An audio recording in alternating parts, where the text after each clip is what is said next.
1972년도 플로리다 마이애미로 가던 비행기 한 대가 참 뭐라고 해야 될까요? 안타깝다고 해야 될까요? 황당하다고 해야 될까요? 아주 단순한 이유로 추락을 하게 되어집니다. 그 이유는 보통 비행기가 착륙할 때에 기장은 랜딩 버튼을 누르면 이제 불이 들어오고 바퀴가 내려오잖아요. 신월동에 사시면서 이거 모르세요? 바퀴가 내려오잖아요. 그리고 착륙하면 끝입니다. 문제는 랜딩 버튼을 눌렀는데 그리고 바퀴는 나왔어요. 문제는 조종석에서는 불이 안 들어온 거예요. 사실은 바퀴가 나왔는데 불이 안 들어온 이유는 요 $10짜리 전구가 망가진 거예요. 근데 조종 기장은 바퀴가 나왔다고 생각할까요? 안 나왔다고 생각할까요? 그 전구 하나를 고치려고 부기장과 함께 여기에 몰입하는 거예요. 우리는 이걸 과몰입이라고 해요. 그거를 지금 바퀴가 안 나왔다고 생각하고 거기에 몰입하다가 판단이 흐려지는 거예요. 사실 그거 안 나와도 다른 방법이 왔거든요. 관제탑에서 아무리 정보를 줘도 그냥 문제에 몰입돼 버린 거예요. 그러다가 쓸 수 있는 다양한 방법을 놓치고 추락해서 176명인가 중에 101명이 죽습니다. 성도 여러분, 이런 걸 우리는 뭐라고 하는 거 아니? 인지적 터널링이라고 그래요. 좀 어려운 말 같지만 쉽은 말 이런 거예요. 사람이 어떤 문제를 만나면 생각과 판단이 그냥 터널 속으로 쑥 들어가는 거예요. 그리고 어떤 결정을 해요? 그릇된 결정을 하게 되는 거예요. 수많은 방법이 있는데 워낙 몰입하게 되니까 우리는 인지적 터널링이라고도 하고 이걸 또 이런 표현을 써요. 과몰입의 함정이라는 표현도 써요. 성도 여러분, 우리는 이런 일이 우리에게도 있습니다. 사람은 누구나 어려움이 와요. 그래요, 안 그래요? 위기가 와요. 여러분, 어려움과 위기가 올 때에 우리가 다 이겨내나요? 그렇지 않아요. 이게 두려움이 생겨요. 점점 두려움이 생겨요. 그러면 그 두려움을 떨쳐내야지 말이 쉽지 어렵습니다. 자, 문제가 오고 두려움이 생기는 순간에 이 인지적 터널링, 이 과몰입을 해. 그럼 내 문제만 보이는 거예요. 내 문제만 보이고 시야는 점점 좁아져요. 터널 속에 들어갔으니 다른 사람과 소통이 단절되고 결국은 어리석고 무모한 선택을 하는 거예요. 그래서 나중에 보면 내가 왜 이런 결정을 했지? 내가 왜 이런 선택을 했지? 사실은 이게 누구나 겪는 일이에요. 한 문제에 몰입하다 보면 단순한 해결점도 하나도 보이지 않는 거예요. 자, 이 과몰입의 함정, 인지널 터널링, 이 사례가 오늘 본문에도 있어요. 오늘 본문의 요단 동편 세 지파가 정복 전쟁을 잘 마치고 고향 땅으로 떠나잖아요. 여기 시기를 보면 보름에서 한 달이 걸리지 않은 시기예요. 축복하고 여호수아가 떠나보내고 그들은 요단강을 건너 자기 땅으로 정착하잖아요. 그런데 보세요. 이 세 지파가 갑자기 두려운 생각이 하나 드는 거예요. 이따가 밝힐 거예요. 갑자기 두려운 생각, 우리도 그러잖아요. 갑자기 쑥 하고 염려 걱정이 들어올 때가 있어요. 그리고 이 두려움 터널 속에 쑥 들어가니까 이 세 지파가 정신을 못 차리고 결국 무모한 결정을 하고 오늘 지파 간에 유혈 사태가 나기 직전까지 갑니다. 이게 대표적인 과몰입의 함정의 전형적인 예예요. 생각과 판단이 어둠 속에 터널 속에 쑥 들어가는 거예요. 자, 무슨 사건인지 보십시다. 11절인데요. 자, 오늘 자매들이 많이 나오셨어요. 자매님들 같이 읽어주세요. 시작.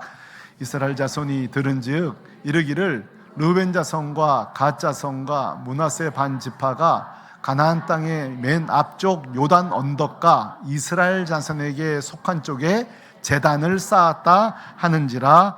아멘.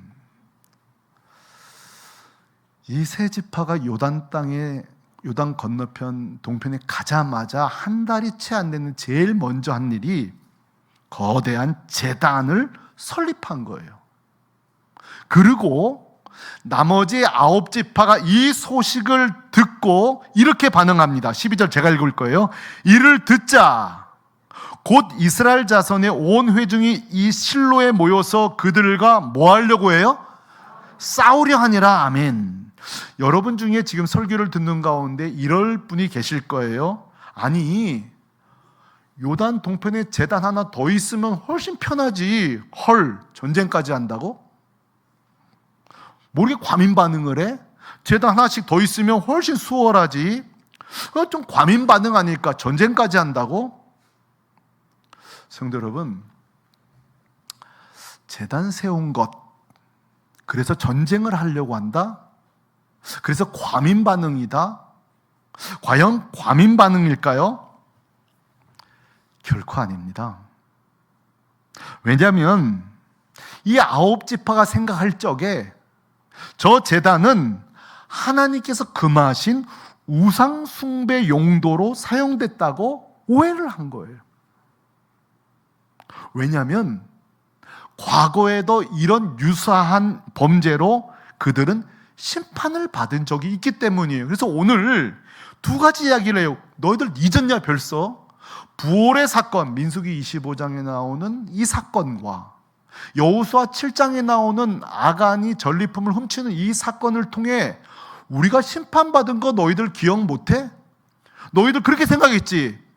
부올만 잘못했으면 걔네들만 벌받을 줄 알았지. 아간이 잘못해 그 집만 벌받을 줄 알았지. 아니었잖아. 우리 다 연대 책임을 져야 했잖아.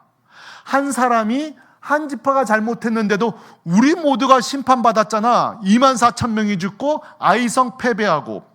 그러니까 성도 여러분, 이스라엘 백성들은 깊은 내면에 뭐가 있느냐면 따라 하실래요? 심판 트라우마가 있는 거예요. 그러니까 제단에 제자만 들어도 화들짝 놀라는 거예요. 우상에 우자만 들어도 놀라는 거예요. 제가 사실 우리 성도님과 공유하지는 못했는데요. 2주 전 금요일 날 금요중복이 직전에 저희 부부가 교통사고를 당했어요. 안 놀라실 줄 알았어요. 살아있으니까. 예. 제 35년 운전에 이렇게 크게 꽝 부딪힌 적은 처음이에요. 기억하세요? 저 처음 운전 배울 때 이렇게 교육받았어요. 반드시 누가 받으면 목을 잡거라, 문을 닫고 기어 나오거라, 이렇게 배웠단 말이죠. 제가 그렇게 했을까요? 그럴 필요가 없어요. 빵 받는 순간에 허리부터 목까지 찌릿하고 뭐가 올라오더라고요. 네, 엄살로 보지 마세요. 사실입니다. 그래서 차가 뒤가 다 망가져서 새로 다 수리하고 저희는 지금 치료 중이에요. 근데 어떤 변화가 있는지, 제가 운전할 때 어떤 변화가 있냐면 자꾸 백미러를 봐요. 그리고 누가 다가오면 저도 모르게 움찔해요. 왜 그럴까요? 트라우마가 있는 거예요. 그거 되게 엄살 심하네 이러지 마시고요. 저도 모르게 움찔하는 거예요. 저것도 받는 거 아니야? 지금 과민 반응이 아니에요. 생각해 보세요. 하루아침에 내 형제가 죽어요. 한 집안이 몰살당했어요. 우상 숭배 때문에, 범죄 때문에. 그러니 이유가 어쨌건 제단을 만들었다는 것 때문에 이거는 지금 초반에 잡아야 된다고 전쟁을 치르가는 거예요. 자, 제가 이제 질문을 몇 가지 드릴게요. 부올의 사건과 아간 사건 때에 이 세 지파에서도 희생자가 많았거든요. 그러면 이 세 지파가 제단을 건립했을 때에는 정말 몰랐을까요? 이게 문제가 될 거라는 거 몰랐을까요? 아니, 그 많은 희생과 한 개인의 잘못으로 모두가 연대 책임을 졌던 그 사건들을 이 세 지파는 과연 몰랐을까요? 왜? 이들은 알았을 거예요. 그런데 왜 무모하고 어리석은 결정을 하게 되었을까요? 오늘 이 부분을 좀 나누고 싶은 거예요. 이게 우리 안에 우리가 두려움에 갇히게 되면 얼마나 우리가 오작동을 하게 되는지. 얼마나 잘못된 선택을 하게 되고 우리 인생 전체가 이렇게 유혈 사태가 날 정도로 해서는 안 된 결정까지 나아가는지를 좀 나누고 싶은 거예요. 자, 왜 이 제단이 문제가 될 거 알고도 왜 만들었을지를 우리는 어떻게 알게 되냐면 오늘 말씀에 참 잘한 게 있어요. 9지파가 전쟁하자 큰 소리 쳤지만 사실은 전쟁하지 않았어요. 29절에 보면 비느하스를 단장으로 하여 합동조사단을 파견합니다. 그러니까 이게 불법 재단 조사단이죠. 이 13명이 파견을 받는데 이 세 지파가 조사단 앞에 해명할 기회를 줍니다. 그러니까 굉장히 합리적인 거죠. 너무너무 감사한 거예요. 이들이 감정대로 처리하지 않은 거죠. 자, 그래서 3번을 해명하는데 오늘 우리는 이 3번의 해명 속에 아하, 이래서 이렇게 재단을 만들었구나. 우리는 이제 이해를 좀 하셔야 돼요. 첫 번째는 이것입니다. 29절인데 결론부터 말하면 결코 우상 제사 용도가 아니라는 거예요. 자, 29절 우리 형제들이 한번 읽어주실래요? 시작. 우리가 번제나 소제나 다른 제사를 위하여 우리 하나님 여호와의 성막 앞에 있는 제단 외에 제단을 쌓음으로 여호와를 거역하고 오늘 여호와를 다른 데서 돌아서려는 것이 결단코 아니라 하니라. 아멘. 천만다행이에요. 일단 밝혀졌어요. 제사용이 아니에요, 기예요? 아닌 거예요. 일단 이제 한숨 우리가 돌릴 수 있는 거. 아하, 다행이다. 우상 숭배는 아니었구나. 그러면 이제 이런 질문이 나오는 거. 그럼 왜 만들었냐 이거예요. 일단은 전쟁은 피할 수 있게 됐어요. 우상용이 아니니까. 그러면 그걸 왜 만들었을지? 두 번째 해명에 그 이유가 나옵니다. 24절과 27절이 나오는데요. 이건 제가 읽어볼게요. 자, 이들이 결론 말하면 두려움이 하나 찾아왔다고 아까 얘기했잖아요. 어떤 두려움이냐면 이겁니다.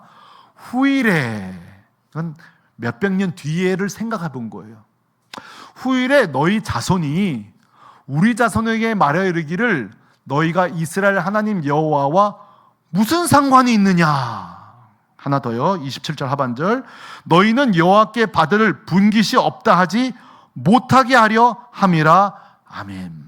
자, 아하, 그래서 제단을 쌓았구나. 이 세 지파가 무슨 생각하냐면 요단강을 기점으로 논하져 있으니 지금은 12지파가 사이가 좋지만 우리가 죽고 다음 세대 태어나면 이 9지파가 이 세 지파를 이방인 취급할 거라는 두려움이 생긴 거예요. 엄연히 여기도 하나님이 주신 언약의 땅인데 우리를 이방인 취급하고 이 땅을 뺏기지 않겠느냐. 우리를 하나님 백성 취급 안 하면 어떻게 하지? 이런 두려움이 생긴 거예요. 그래서 마지막 해명입니다. 증거물이 좀 필요하다는 거예요. 자, 28절. 자, 우리 같이 한번 읽어봐. 시작. 여호와 제단 모형을 보라. 이는 번제를 위한 것도 아니요 다른 제사를 위한 것도 아니라 오직 우리와 너희 사이에. 아멘. 지금 뭘 만든 거예요? 증거물. 그래서 200년, 300년이 지나도 그 제단을 보고 너희도 하나님 백성 맞구나. 여기가 하나님 땅이 맞구나. 그래서 제단을 쌓은 거예요. 자, 이 이야기를 듣자 비로소 조사단이 안심을 하게 되고 30절에 이렇게 말합니다. 30절 같이 읽어봐요. 시작. 제사장 비느하스와 그와 함께한 회중의 지도자들 곧 이스라엘의 천천의 수령들이 르벤 자손과 갓 자손과 므낫세 자손의 말을 듣고 좋게 여긴지라. 아멘.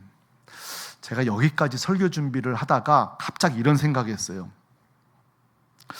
이번 주 설교를 할 때 여기까지 설교를 해놓고 우리 성도들 마음에 이런 생각이 좀 들지 않을까. 아니, 목사님 열심히 설교하는 건 좋은데 그게 우리랑 뭔 상관이 있어. 난 재단 만들 생각도 없고 딴 교회 갈 마음도 없고 지금 교회 생활 잘하고 있는데 이 뭐 재단을 만들고 뭐 증거가 되고 이게 사실 오늘 이걸 어떻게 적용하실 생각이지? 나 또 은혜 받고 한 주를 살아가야 되는데 지금 저 설교가 나랑 뭔 상관이 있지? 혹시 그러지 않을까 제가 좀 우려가 있어요. 혹시 그런 분 계세요? 제가 이런 말씀 드릴게요. 조금 더 들어보세요. 조금 더 들어보셔야 돼요. 자, 성도 여러분, 요단 동편 세 지파가 제단을 만들고 두려움에 갇혀서 어리석은 판단하고 전쟁이 일어날 뻔하고 이게 남 얘기가 아니라, 자, 얼마든지 우리 얘기라는 걸 제가 이제 지금부터 이야기할 거예요. 저는 오늘 사건을 보면서 이런 생각이에요. 아유, 이랬으면 좋았을 텐데, 이랬으면 좋았을 텐데, 이런 거죠. 저는 이 세 지파가 충분히 그런 생각할 수 있다고 생각해요. 들어봐요. 형제들이, 우리가 형제가 있잖아요. 형제끼리는 친하지만 그 밑에 조카들끼리 점점 사이가 더 가까워 멀어져요. 그 자식들 점점 멀어지는 거 맞아요. 그래서 사실 형제 그 아래 점점 왕래가 줄어들어요. 우리도 이해가 되어지는 거예요. 그래서 저는 공감하려고 해요. 이 세 지파가 이런 두려움을 갖게 된 건 이해가 되어져요. 그러나 이랬으면 어떻게 할까요? 제단 만들지 말고 사람을 이 9지파로 보내는 거예요. 우리가 저차에서 이런 두려움이 생겼다. 나중에 우리 모른다 할 거야. 너희들 어떻게 할래? 너희들이 우리 모른다 하면 어떡해? 이 땅 우리 거 아니라면 어떡해? 우리 참 두렵거든. 걱정이 돼. 그래서 제단 만들려고 하는데 어떻게 생각해? 이렇게 상의했으면 얼마나 좋을까? 왜냐하면 이때 여호수아가 이랬을 거예요. 아, 맞아. 그런 생각할 수 있지. 우리는 모여 살지만 너희는 떨어져 살잖아. 근데 이러지 않았을까요? 야, 그거는 맞는데, 방향은 맞는데 너 방법 틀렸다? 제단은 안 돼. 제단은 분명히 오해 생긴다, 이거. 우리 민족도 이런 것 때문에 굉장히 트라우마 있는 거 알잖아. 너가 원하는 게 어떤 증거를 만든 거라면 우리 하나님 방식대로 길거리에 돌 세우고 기념비 정도 세우자. 그러면 이랬을까? 아유, 큰일 날 뻔했네. 맞다. 제단 세우고 큰일 날 뻔했네. 기념비 정도 세우면 좋겠네. 제가 이게 재구성한 건데 여러분 너무 진짜처럼 들으셔가지고 여러분 이랬으면 어떻게 됐을까요? 우리는 이것을 소통이라는 단어를 써요. 소통한 거예요. 소통하니 이해가 되었어요. 아하, 그렇게 두려워할 수 있지. 이해가 되니 화해가 되는 거예요. 자, 그런데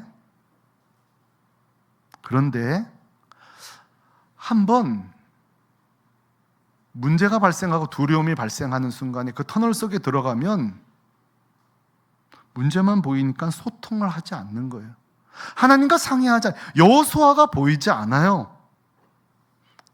그래서 큰 유혈 사태가 날 정도의 선택을 하고 마는 거예요. 성도 여러분, 이게 우리랑 상관없다고요? 지난 우리의 인생을 한번 돌아보실래요? 이런 거 없어요? 어떻게 내가 그런 결정을 했었지? 내가 왜 그런 오판을 했었지? 잘 생각해 보세요. 조금만 누구와 상의했다면, 조금만 기도했다면, 조금만 더 합리적으로 생각했다면 내가 이런 적 있죠? 그 왜 그래요? 이것이 바로 인지적 터널링인 거예요. 과몰입에 함정 속으로 쑥 들어간 거예요. 조금 더 우리 이야기로 들어가 보십시다. 성도 여러분, 손 들어봐 주실래요? 혹시 여러분 중에 염려 없는 분 계세요? 문제 없는 분 계세요? 두려움 없는 분 계세요? 없어요. 우리는 항상 문제 속에 살아요. 인생이 문제예요. 염려, 두려움의 연속이에요. 제가 좀 묻고 싶습니다. 정직하게 속으로 대답하세요. 여러분의 문제, 염려, 두려움 지금 어떻게 해결하고 계세요? 진짜 궁금해서 묻는 거예요. 자녀 양육의 문제, 내 진로의 문제, 결혼의 문제, 인간관계의 문제, 계속 문제가 있는데 어떻게 처리하고 계시죠? 제가 우리 막내한테 그랬어요. 너 공부하는데 너 스트레스 요즘 어떻게 푸니? 그래요. 그러니까 스트레스 쌓일 시간도 없어요. 그러더라고요. 아니야. 너 스트레스 있을 거야. 어떻게 풀고 있니? 제가 좀 마음이 안타까웠어요. 스트레스 쌓일 시간이 없대요. 천만에 그렇지 않거든. 스트레스 있거든요. 그거조차 지금 혼자 생각하지 못하고 있는 거죠. 자, 여러분 물을게요. 그 쌓인 스트레스를 어디서 해결하고 계시죠? 여기에 대답할 수 없다면 어쩌면 여러분은 지금 문제 속에 계신 거예요. 두려움 속에 계신 거예요. 과몰입하고 계신지도 몰라요. 그러면 어떤 일이 벌어지냐? 두려움의 터널 속에서, 과몰입 속에서 지금 아주 오판나라고 계실 가능성이 높아요. 사람과 소통, 하나님과 소통도 지금 단절되어 있을 수 있어요. 내가 내 인생에 너무 과몰입하다 보면요, 옆에서 우는 소리가 들리지 않아요. 아픈 사람이 보이질 않아요. 교회가 지금 지붕 공사를 하는지 이게 보이지 않아요. 너무 내 문제에 빠지면 지금 월드컵이 하고 있는지도 몰라요. 설교 전에 보니까 저희 탈락했더라고요. 안 됐더라고요. 너무 마음이 아파. 모르셨어요? 모르셨어요? 자, 어떤 내 문제에 몰입하는 순간에 시야가 좁혀지는 거예요. 무모한 선택을 하는 거예요. 이걸 우리는 고립이라고 그래요. 고립. 영적인, 육적인, 관계적 고립이에요. 제 제자 중에 아주 재밌게 사업을 시작한 친구가 있어요. 정부 보조금을 받고 창업을 재밌게 했어요. 또 자기 철학이 있어가지고 학벌 관계없이 젊은 애들 데리고 이렇게 사업을 시작했는데 생각보다 성장이 되지를 못하고 직원들이 점점 줄어들고 어려움을 겪고 있어서 제가 한번 방문을 했어요. 섬기는 교회는 다르지만 옛 우리가 우정이 있으니까 방문을 했을 때예요. 제 사무실만한 방이에요. 문을 열고 들어가는 순간에 제가 사무실 문 열자 당황을 하기 시작했어요. 순간적으로. 왜 당황을 했냐? 그 사무실 사면에 있는 플랜카드를 보고 제가 충격을 받은 거예요. 그 사무실 사면에는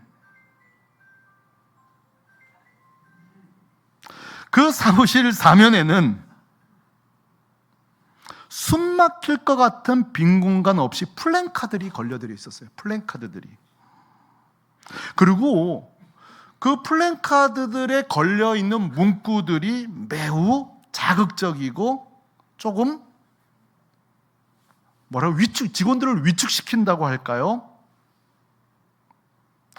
젊은 직원들을 데리고 있다고 한다면 저런 문구를 써서 안 될 텐데 제가 좀 충격을 받았어요. 제가 속으로 과하게 생각했어요. 어디 내가 다단계 회사에 왔나? 그리고 차근차근 제 제자와 대화하는 동안에 이유를 알게 되었어요. 제 제자는 이렇게 말했어요. 회사가 어려워지면서 이런 두려움이 쑥 들어왔대요.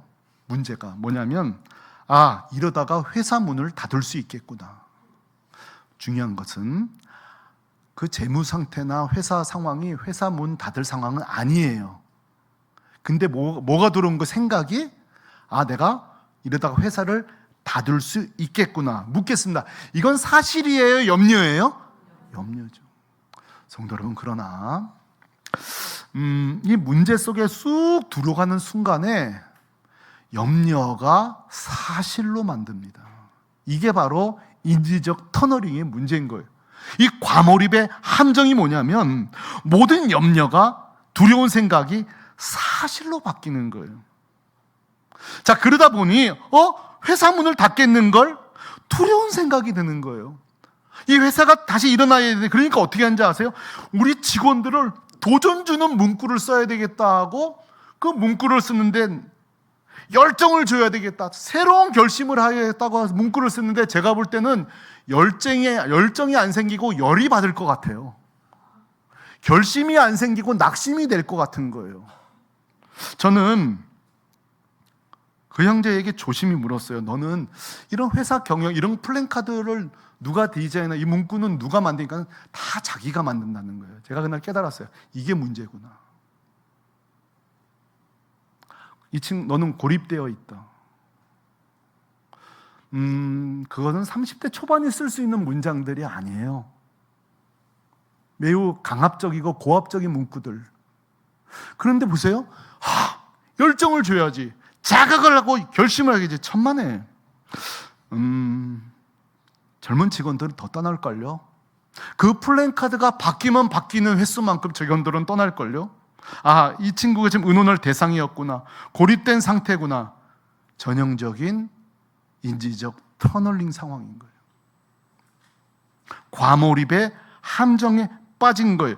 내 문제에 빠지자, 여러분, 제 제자는 굉장히 꽤 실력 있는 친구예요. 제가 이날 중요한 걸 발견했어요. 두려움이 과몰입이 되고 그 속에 우리가 깊이 들어가면 들어갈수록 있던 실력도 발휘하기 못하게 된다는 건 저는 그날 똑똑하게 보게 되었어요. 그 아이디어 좋고 매우 크리에이티브했던 그 형제가 쓸 수 있는 문장이 아닌 굉장히 엉성한 그런 문구가 나올 수밖에 없다는 것을 저는 보고, 얼마나 이게 두려운 일인가. 사람이 이 문제에, 두려움에, 고립에, 소통 부재, 하나님과의 관계 멀어짐, 그래서 도무지 선택할 수 없는 선택까지 하게 하는 이 과정을 보면서 얼마나 이게 두려운 일인가. 얼마나 한 인생을, 실력 있는 인생을 이렇게 망가뜨릴 수 있는가. 저는 그날 똑똑히 보고 온 거예요. 그러므로 오늘 요단 동편 이 세 지파의 스토리는요, 우리의 이야기입니다. 현재 우리들의 이야기예요. 우리 젊은이들의 이야기고, 오늘 목회하고 있는 어떤 목회자의 이야기예요. 그렇다면 성도 여러분, 큰 소리 제가 뻥뻥 치며 설교하고 있지만 저는 자유로울까요? 여기 자유로운 분이 있어요. 두려움이 오자 그걸 바로 차단하고 믿음으로 그렇게 걸어가는 분 계신가요? 거반 허우적거리다 나오지 않나요, 우리가? 그 두려움에 사로잡혀서 내 문제에 함몰되다가 상당 시간 거기서 엉거주춤하다가 빠져나오지 않나요? 그렇다면 어떻게 하면 우리가 두려움이 찾아올 때에 빠져나올 수 있을까요? 오늘 본문에 답이 있으니 다시 본문으로 돌아가 보죠. 자, 요단 동편 세 지파가 이 대단을 만든 목적은 딱 하나였어요. 보세요. 눈에 보이는 증거를 만들자. 세월이 지나도 우리를 무시하지 않게, 우리가 하나님 백성이라는 거, 이 땅도 하나님의 언약의 땅이라는 것을 보이는 증거를 만들자. 이게 이제 목적이었단 말이죠. 그럼 저는 이제 질문하고 싶은 거예요. 제가 세 지파에게 묻고 싶은 거예요. 또 우리들에게도 묻고 싶어요. 질문해 볼게요.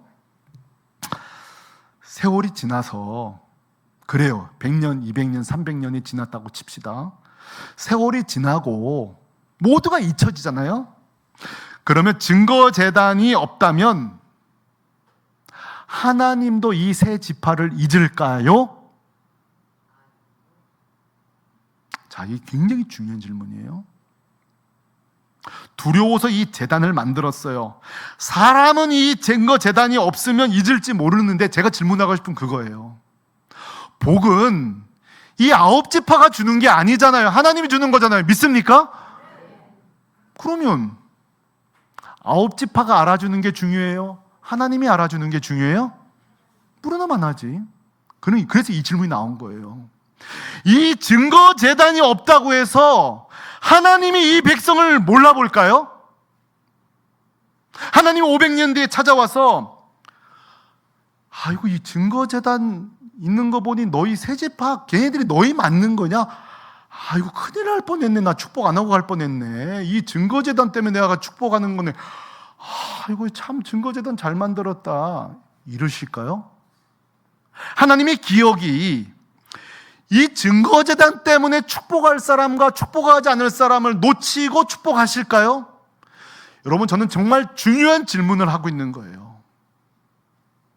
보세요. 왜 두려운지 아세요? 나중에 이 9지파가 우리를 홀대하면 어떡하지? 성도 여러분, 상관없어요.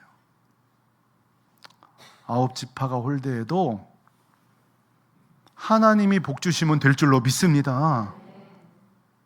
제단 세우는 게 중요한 게 아니에요.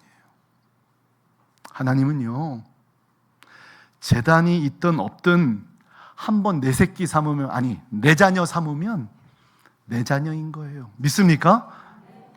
우린 그 믿음이 있어야 돼요. 그래서 이사야 49장 15절에 말하잖아요. 너를 낳은 젖먹이 엄마도 너를 혹시 잊을지 몰라도 따라합시다. 나는 너를 잊지 않겠다. 내 손바닥에 새겼다 이 말씀하십니다. 제단이 있으면 사람은 기억해 주지만 하나님은요, 제단 없어도 여기 계신 한 사람 한 사람 한 번 자녀 삼으면 영원히 기억하시는 줄로 믿습니다. 그러므로 성도 여러분, 제단 필요 없는 거예요. 기억하세요? 하나님이 야곱이 찾아올 때에 찾아와서 내가 잘 헷갈려서 그런데 너 누구냐 이러지 않으셨어요. 나는 아브라함의 하나님, 이삭의 하나님, 그리고 너의 하나님이야. 할아버지 때부터 하나님은 다 알고 계신 거예요. 네가 야곱이었구나 이게 아니라니까.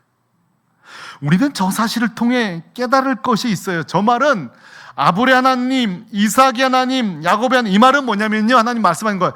나는 너를 한 번도 잊은 적이 없어, 이 말씀이에요. 성도 여러분, 바로 이 지점이 이단들이 존재하는 지점이에요. 이단, 유사종교, 사이비들은 이렇게 외쳐요. 하나님이 우리를 잊지 않게 하자. 하나님이 우리를 잊으면 어떻게 하지? 두려움을 조장해서 증표가 필요한다고 생각해요. 이단, 유사종교, 사이비들은 이렇게 말해요. 야, 너 그렇게 해서 하나님 널 기억이나 하겠어? 그래서 하나님 널 추억이나 하겠어? 뭐가 좀 있어야지. 그래서 구원받은 날짜를 알고 있어야 되고, 신천지는 14만 4천 숫자에 들어야 되고, 비밀을 알아야 되고, 짝 맞추기를 알아야 되고, 비유를 알아야 되고, 유대인들은 할례를 받아야 되고, 항상 뭐예요? 눈에 보이는 증거, 증표. 그러나 성도는 하나님의 말씀으로 족한 줄로 믿습니다. 성도는 나를 위해 십자가 죽으신 예수님의 보혈의 피로 족한 줄로 믿습니다. 그 이상 그 이하는 다 이단입니다. 하나님의 말씀과 그 보혈의 그 선열한 피가 흐른 성도 그 외에 다른 거 요구하면요, 다 이단입니다. 또 다른 증거, 또 다른 증포, 더 보완제 요구한다면 거기 이단이에요. 오늘 이 제단 필요 없던 거예요. 잘 보세요. 요단 이 세 지파가 그 중에 누군가 하나는 이렇게 말했어야 돼요. 제단을 지으려고 할 때 누군가는 이렇게 얘기했어야 돼요. 중재합시다. 우리가 한 달 전에 떠날 때에 여호수아가 우리가 얘기했던 말 기억 못합니까? 하나님께 친근히 대하라. 율법을 사모하라. 하나님을 사랑하라. 그러면 우리에게 복 주신다고 약속하지 않았습니까? 그리고 제단 걷는 걸 만드는 걸 중단시켰어야 돼요. 곧 제단이 아니라 말씀입니다. 성도 여러분, 성도는 약속이면 족합니다. 성도는 예수 그리스도면 족합니다. 마지막으로 우리 청년들에게 좀 이야기하고 싶어요. 우리 청년들 요즘 어려운 시기에 사는데요, 그렇게 믿음 생활 열심히 해도 항상 이게 끌어오르는 질문이 있어요. 이게 자르면 싹이 또 나고 자르면 싹이 또, 이게 뭔지 아세요? 하나님 정말 내 인생을 인도하시는가? 이 질문이에요. 잘라도 청년만 그런 게 아니에요. 우리 모두 다 그래. 하나님 내 인생을 인도하시나? 목회자가 돼도 마찬가지. 하나님 내 인생을 인도하시나? 우리 가정을 인도하시나? 또 어떤 분은 그래요. 나 죽고 나면 내 자녀는 어떻게 되는가? 혹시 나 죽고 나면 내 자녀는 어떻게 되는가? 그런 분 계세요? 그럼 내가 이런 질문 드릴게요. 우리 자녀들 불완전한 내가 돌보는 게 좋아요? 완전하신 하나님이 돌보는 게 좋아요? 그럼 대답 끝난 거예요. 대답 끝난 거예요. 걱정하지 마세요. 우리 자녀들이요, 불완전한 나보다 하나님께 맡기는 게 낫습니다. 그게 최고입니다. 우리 청년 여러분, 내 인생 하나님 책임지시는가 이 두려움이 오거든 조금만 엉거주춤하세요. 조금만 헤매세요. 그러나 거기 함몰되시면 안 돼요. 과몰입하시면 안 돼요. 터널 속에 들어가면 안 돼요. 끝장납니다. 그러면 끝장나는 거예요. 우리는 오늘 요단 동편 세 지파처럼 살아온 삶 있다면 그걸 더 이상 그 길 가면 안 됩니다. 성도는 문제에 몰입하면 안 되고 하나님께 몰입하시기를 축복합니다. 문제는 두려움을 주지만 하나님 우리에게 평안과 용기와 담대함을 줍니다. 잊지 마세요. 그래서 두 가지 숙제 드리고 설교 마칩니다. 첫째, 오늘 예배 끝나고 또 한 주 살아갈 때 막 사실이 아닌 두려움이 확 몰려오거든 무조건 하나님께 달려가세요. 딴 길 없어요. 딴 길 없어요. 용 쓰지 마세요. 하나님께 달려가세요. 달려가서 마치 마라톤 선수가 마라톤 끝나고 물을 벌컥 마시듯 말씀을 벌컥 읽고 듣고 내 안에 두려움이 사라질 때까지 하셔야 돼요. 두 번째로, 굉장히 중요한 거예요. 용기와 확신을 주는 찬양을 많이 부르세요. 자, 여러분 찬양도 잘 들으셔야 돼요. 요즘 찬양도 잘 들어요. 어떤 찬양은 회의를 주는 찬양이 있어요. 도대체 내 길이 어디인가? 뭐 이런 찬양이 있어요. 도대체 나는 누구란 말인가? 뭐 이런 찬양이 있어요. 물론 뒤에는 후렴엔 은혜가 되는데 후렴 되기 전에 그냥 까무러쳐 버리는 그런 찬양들을 부르시면 안 되고, 소망을 주는 찬양, 확신을 주는 찬양, 그런 찬양을 줘야 돼요.